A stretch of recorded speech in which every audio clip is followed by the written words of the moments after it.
Hi there, and thanks for listening. If you're enjoying our podcast and have a recommendation about someone you think we should have on to share their voice and journey with the world, by all means, let us know. It could be an aid worker, monastic, author, journalist, scholar, resistance leader, really anyone with some tie or another to the ongoing situation in Myanmar. To offer up a name, go to our website, insightmyanmar.org, and let us know. But for now, just sit back and take a listen to today's episode. It takes one rebel to start a revolution, but it will take an army of revolutionaries to end one. There is no I in team, no I in freedom either. None of us is free until all of us are free.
Today we are going to be discussing labor issues and in particular the interaction between international stakeholders and domestic factories and industries in Myanmar.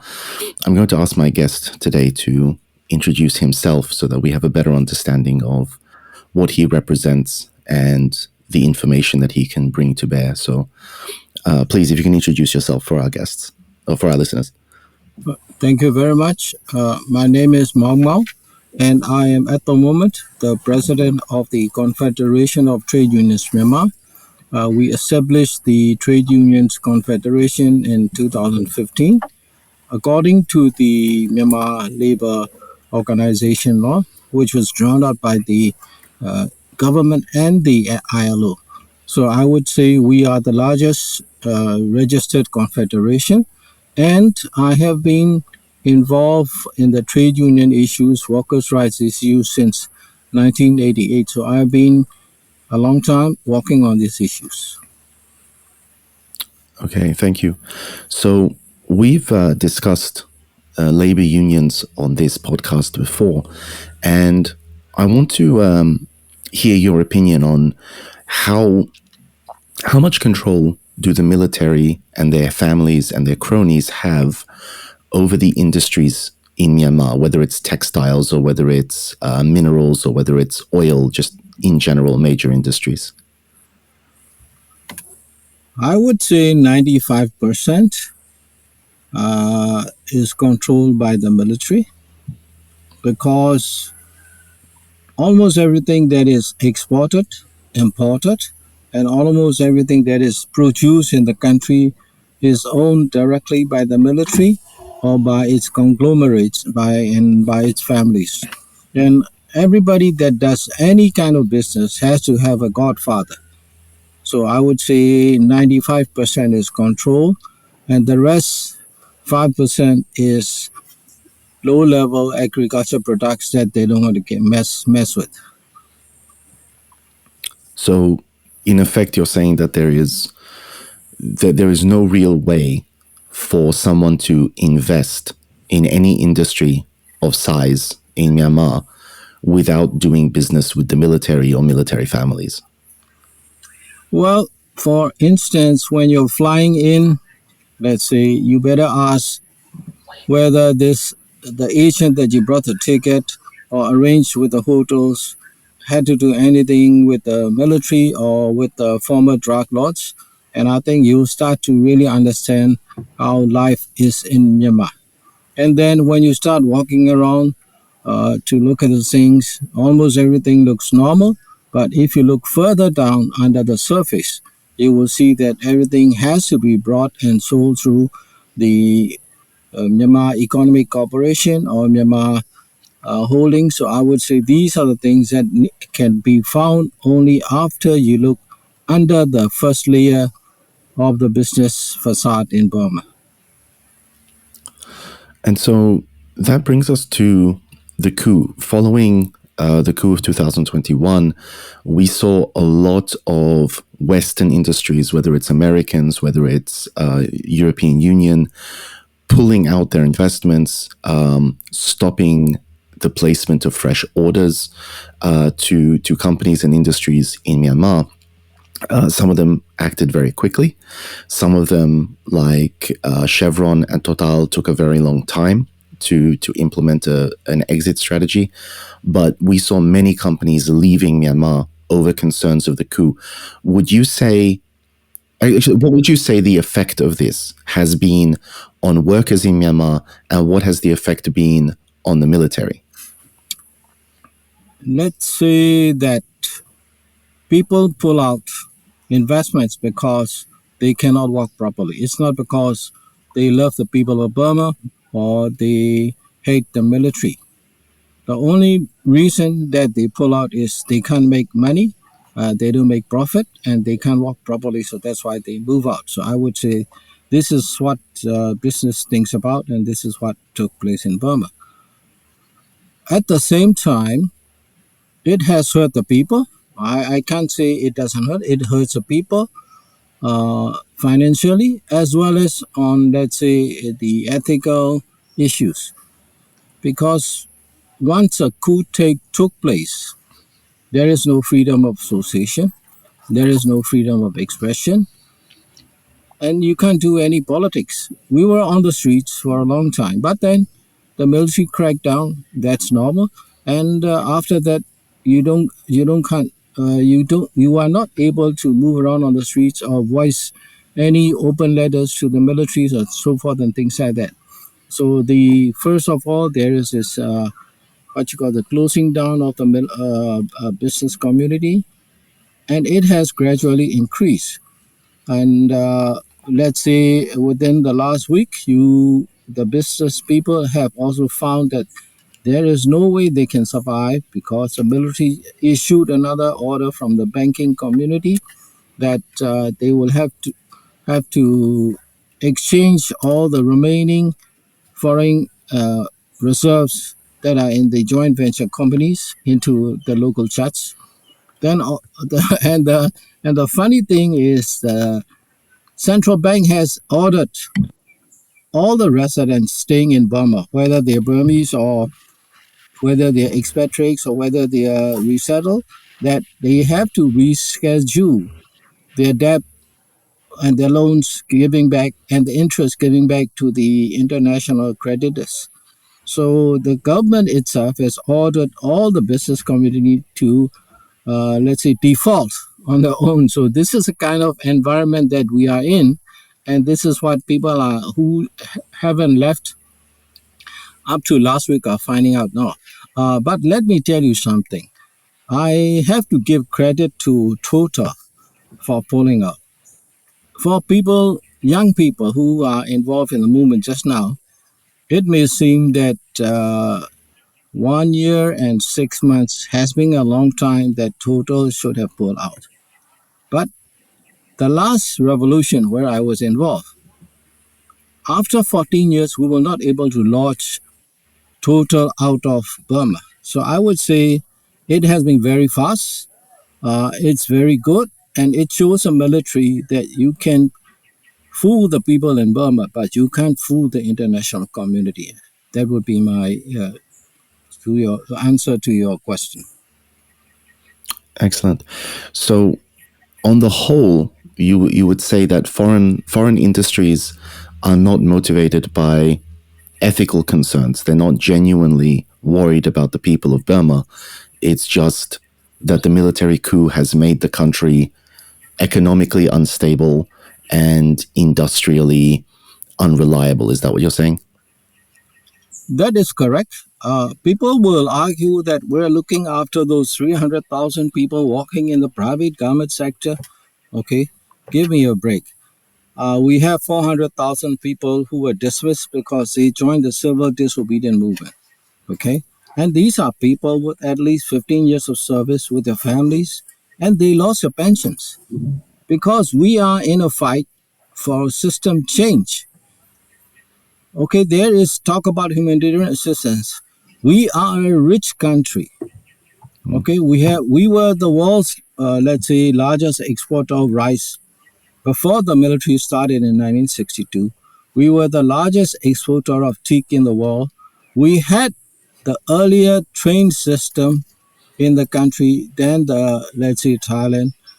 We were the regional hub for planes when we were young. So we were a rich country, and it is the military that has ruined everything. So I would say that if you are saying, well, international business can help us, come on, give me a break. We were that early, and it is a regime military coups that has disrupted our economy. It's not that we don't understand the international standards. We do. But at the same time, we have to change the system that we will not allow any kind of regime to, whether it's a military regime or whether it's a political, so-called political party regime to flourish and, or let's say, rule the country. So we are saying that unless we can change the system, we would rather have the international community, especially the international investment and development community, stay away from the country. And so there's an important question that is being asked by many sectors, and that is the boycott of Burmese industries, and therefore the boycott of the military, in some way hurting average, everyday Burmese people who just want to feed their families? Is there truth to this argument? Of course, it is true. Because we are trying to starve out the regime, we cannot say it's hurting people. It is hurting the people, but it is hurting the regime more. Look at the way they are responding to the use of dollars or controlling of dollars. Look at the way they are running to the Russian regime to get involved in the Russian, let's say, currency-based international sanctions. These are the things that, without firing a gunshot, is forcing the regime to try to, let's say, survive. And we need to do it further. But the bad thing is that, yes, there are sanctions announced, but there are not enough enforcement mechanisms kicking into place. Because if you try to look at the, let's say, the shipping industry, for example, there are four tankers coming into Yangon port, delivering fuel. Okay, for whom? It's for the military. Okay, you can argue it's for people. Okay, but then all the fuel is sold by the guys who are under sanctions, by the True Service, or by Myanmar Trading, or by MEC, and all these are not followed up, or there are no enforcement sanctions. So I would say there is boycotts that is announced. Some call it targeted sanctions, which looks very flashy and sexy and attractive. But give me a break. If you are not following up, if you are not monitoring all these things, nothing is going to change. So just targeted sanctions with no enforcement is hurting the people. We want to have quick action. Okay, there are sanctions announced. Then we enforce. We cut off the dollars. We cut off all the revenue. We can live, the people can live just on the streets. We can go and look for fish in the water. Okay, we can just get vegetables. The military cannot. They have to have escorts. They have to have permissions to move around. And that's how we will kill the regime, because we need to change the system. Understood. And so the concern is that there is this phenomenon of fatigue, compassion fatigue, and political will, economic will. These will conflict. And the crisis in Myanmar has been going on for a year and a half.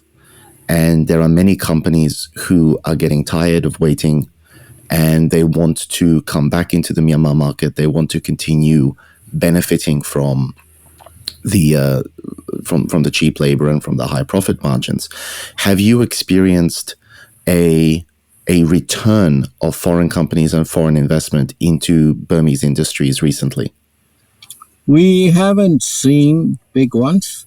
We have seen the announcements of the Directorate of Investment by the military regime. So we don't really know whether they are just things that are signed on paper and no investment has moved. But what I'm saying is, look, to those, let's say, companies who say they are tied. The revolution has been going on since about 60 years. Okay, I was involved in the, let's say, first public movement in '88, but we were not successful. We went in halfway through. And for this time around, like I said, it's been only 1 year and 6 months. For big companies, for example, like the big, food companies, we understand that they have, when they do the investment, they think in terms of investing about a decade until they get the return.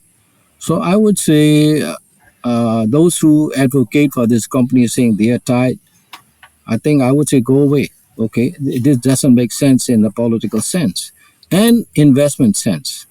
Because big companies, multinationals really look for long-term investments, and both in human resources, technology, and financial returns. I would say they think more than 2 years. So it's less than 2 years. Give me a break. Don't come and give us those excuses that it's too long. We've been too long in the revolution. Now we can't afford another breakdown. We have to win this time, and we are asking you just to stay away. Excellent. And so this brings me to the video. Some of our audience may already have seen it, but for the others, we will probably link the video below. There was a video that was recently posted on Facebook by an actual European Union Facebook page showing the harrowing story of a textile worker who had lost her job and the terrible consequences of losing her job as a result of losing investment. And this European Union Facebook page was arguing that what is needed in Myanmar is more international investment in order to prevent the Burmese people from suffering in this way. Have you seen this video yourself? Well, I saw this the same trend maybe 2 years ago when the COVID-19 started. It was reported about, I think, 2020 when they was talking about the COVID impact, the first impact, and between the first and the second, how many people lost their jobs, especially in the private government sector, and that these young ladies become prostitutes. So we are very unhappy with that, and we condemn the EU for putting it up because this is first of all insulting the woman from Myanmar, especially. And because, let's say, what is the percentage of these women getting into the sex trade? Just don't go and pick up somebody and do that, okay? You need to have a proper survey when you present this kind of information. And remember, you are representing the European Union, not just one country. It's a European. It's a combination of 27 countries. And if you are that stupid enough to do this on your own thing and talking about investment with this kind of government, it means that this person who decided on posting the thing doesn't know anything about Burma. Look at what the regime has announced after this posting and the call that investment should come in. Does he or she believe that investment will come into this country where the central bank tells you not to give back your money to your creditors? Or that all your investment needs to be changed into Burmese currency that nobody wants? Or to a country that is trying to run to the Russian system? That person and that office doesn't know the actual situation of Burma, the social culture of Burma, and is very insulting. Thank you. So, so to clarify, do you believe that the regime would have seen that video? Do you believe that they're going to use that post as part of their propaganda? Well, they are already using it, and they are, in some cases, it hasn't come out because everybody is condemning it. But I would say that it is being used by the social media that is, let's say, sponsored by the junta. And so this leads on to a more complicated but a very important question. The European Union itself, now, as you say, this is 27 countries, and it's not just a collection of governments. It's also a very large collection of companies, and there are a lot of different pressures. So, do you feel that there is conflict within the European Union, that different sides of the European Union think different things should happen in Burma? Or do you think that this video and this post represents a desire on the part of the entire European Union to reinvest in Burma? No, I do not think so. Why is that? Because the European, let's say, Parliament has passed resolutions that talk of the issues in Burma, that talks of the complications, that talks about possible ways to put pressure onto the regime so that the changes can come to the country. So I would say this was just posted. I would say in the European Parliament resolution of March 10th this year, it's a long resolution, and it calls about to take action on the issues, let's say, condemns the use of violence by the junta, and let's say, I will read it to you. Strongly condemns the supply of arms and military equipment to the Tatmadaw by China, Russia, and Serbia. So all these things are there. It's not the whole European Union, and I would say this thing was very bad. It's a very bad image for the European Union because all the MPs that gathered to get this resolution passed. I think it's not just one European member of parliament doing that. It's a wide range of MEPs doing that from the Nordics to Eastern to the other parts of Europe. So I would say it is not the whole European. I would say on the point 21, it stresses that local and multinational businesses operating in Myanmar must respect human rights and stop enabling perpetrators of abuses. Strongly urges EU-based business in that sense to ensure that they have no ties with Myanmar security forces, their individual members or entities owned or controlled by them, and that they are not contributing directly or indirectly to the military's crackdown on democracy and human rights. So I would say this is something that is solid, that is within the European Union. And what the office in Yangon posted, I don't know. They seem to be even not listening or not reading what was written in the European parliamentary resolution. Interesting. And so the counterpoint then becomes, or rather the follow-up question becomes, in your opinion, what is the best way forward? What is it that European and generally international companies should be doing to best help the people of Myanmar? Well, I would say we have to look at the revolution itself. There are now many, I would say, many comments, articles, interviews coming up talking that it seems that the Myanmar military is not able to, let's say, put down the armed struggle within the country, which was different from the previous movement, where the regime killed off everybody and they had a good time after 1 year. So they are not able to put down the strikes and demonstrations in Yangon and in Mandalay. They are not able to, let's say, stop the social media walking from within the country. I'm not talking from within Burma's boundaries. They are not able to, let's say, finish off the ethnic revolution organizations. So I would say we are in a very good situation compared to the last revolution movements. Then also within the United Nations system, in the General Assembly, we have our ambassador. That ambassador used to work with the regime, but he left, and now he represents Burma at the meetings in the UNGA, and he has voted on behalf of Burma. Then let's say within the ASEAN itself, there have been quite a lot of issues over the past, let's say, 20 years. But it is very interesting now that many countries in the ASEAN, Malaysia has been very outspoken. Indonesia has been very outspoken for change. Singapore has got a very hard line. So I would say, and then Philippines has been very hard.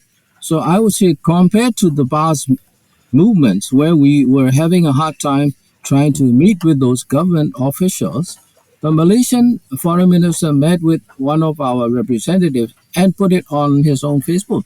So I would say if you put all these things together, the regime unable to stop everything in Burma, then on the military movement within the country, on the social media within the country, at the United Nations, within the ASEAN Assembly, and also let's say on the EU member countries, and if we look at the resolutions, it's a big difference. I would say that whatever has taken place, it's moving forward, and the regime is, I would say, trying to go to the Russian group to survive.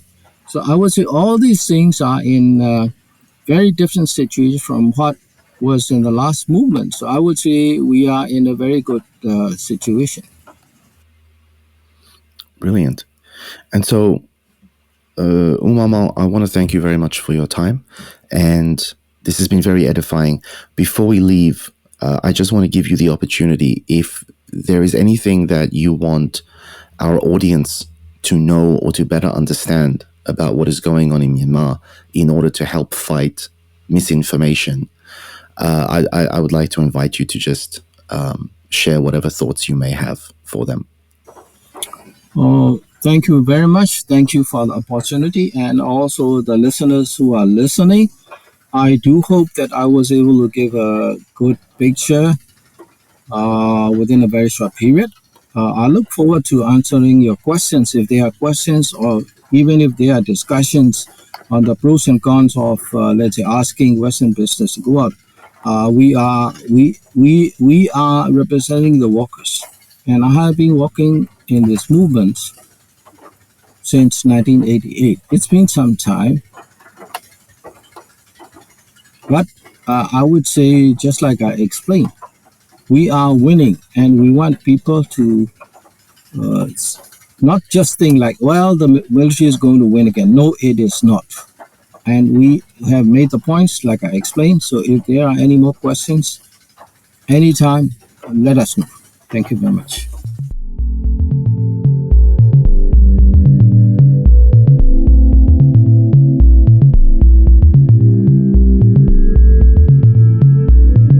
Thanks for joining us for today's episode. Being a small, mostly volunteer team, our production time for a single episode before the coup was sometimes as long as 4 months from start to finish. While we had worked at decreasing the lead time, the fastest we were ever able to manage was just around 3 weeks. Yet during this current crisis, where even a single day's event can produce such shocking news and urgent needs, we simply don't have this luxury of time. So we've worked around the clock to substantially shorten the length of our production cycle. The turnaround for some episodes now has been just 36 hours. However, we can't accomplish this goal without your support. If you found value in today's episode and think that others may also benefit from this type of content, please consider making a donation so that we can continue our mission. If you would like to join in our mission to support those in Myanmar who are being impacted by the military coup, we welcome your contribution in any form, currency, or transfer method. Your donation will go to support a wide range of humanitarian missions, aiding those local communities who need it most. Donations are directed to such causes as the Civil Disobedience Movement, CTUM, families of deceased victims, internally displaced person, IDP camps, food for impoverished communities, military defection campaigns, undercover journalists, monasteries and nunneries, education initiatives, the purchasing of protective equipment and medical supplies, COVID relief, and much more. We also make sure that our donation fund supports a diverse range of religious and ethnic groups across the country. We invite you to visit our website to learn more about past projects as well as upcoming needs. You can give a general donation or earmark your contribution for a specific activity or project you would like to support, perhaps even something you heard about in this very episode. All of this humanitarian aid work is carried out by our nonprofit mission, Better Burma. Any donation you give on our Insight Myanmar website is directed towards this fund. Alternatively, you can also visit the Better Burma website, betterburma.org.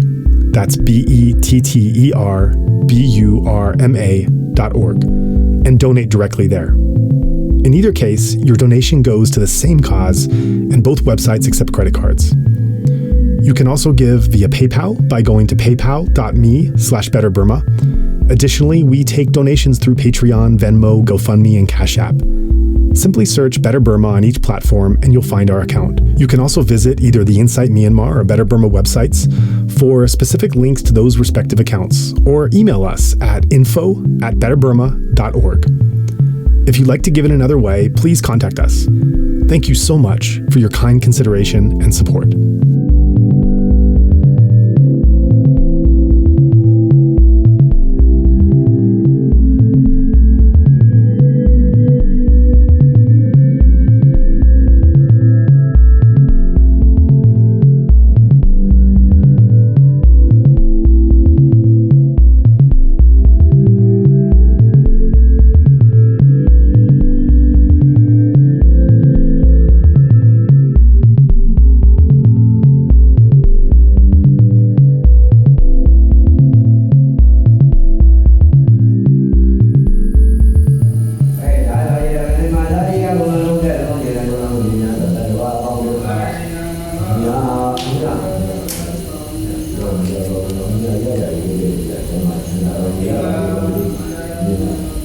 Yeah.